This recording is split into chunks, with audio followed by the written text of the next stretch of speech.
All right, so I'm gonna go through one of these tasks with you guys and show you what I mean. So if you take this task right here, map out customer table to API. So this is a calling task, right? So what am I looking for? So what I do is I went to the page, so you can use this link that we have up there right now, and I'm looking at what do I need on this page. So first and foremost, I need one query. So let's kind of write this down a little bit. So let's do Sublime. All right, cancel. Let's do a new file real quick. Cancel that out, and I'll save it. All right, cool. So what do we need here? So one thing is we need a query that identifies the name of the customer. Okay. So what we're looking to do is we put customer here. So we're going to need a query that queries the database. So query customer table and include what data? We need to have email, we need to have the order ID, we need to have the order status, item name, product code. So you see all the items on here. So we need to have product code. Those will be, and then we have to be able to get the remaining in stock.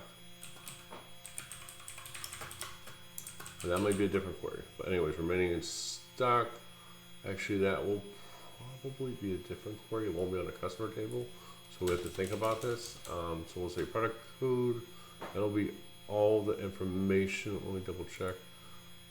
Order status, item name, product code.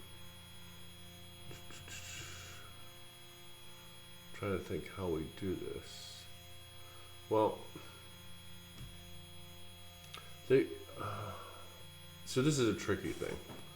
So once they have this saved, then you'll be able to get this. But originally they won't have this saved. So that's where it gets a little tricky. We have to think about it. So we have product code. Probably want to put quantity order. Now this, and then we'll talk about it in a second here. And then remaining in stock will be different, and then notes. All right, so that'll be one query. So when we first do this first time, we'll type in Jeff Seaman, and then it should populate my email address, my order ID, whatever my current status. So let's say that my status is processing, right? Okay, so it'll pull that back from the database. And it has the product name here, and then it has the product code, whatever that product code is. Okay, it shows what I have. And let's say I have 11 items ordered. Okay, so I'll have that information there. Now, for the first time pulling it back, let's say you have a new customer and he or she doesn't have anything. None of this should be updated. It shouldn't.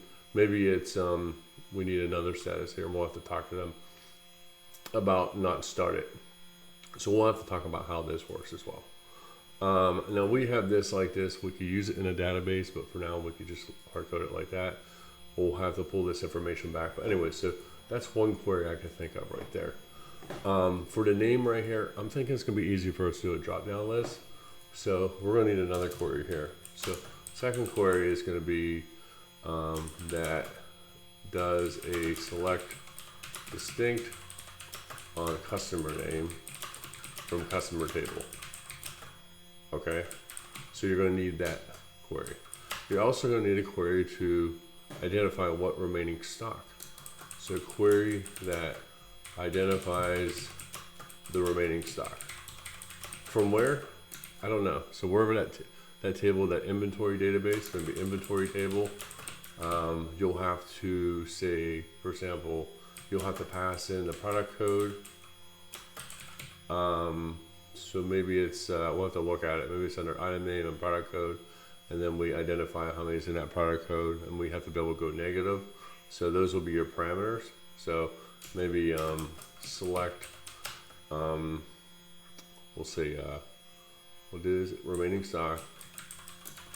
I'm just making this up from inventory, where say product code equals whatever value that we have on the screen here.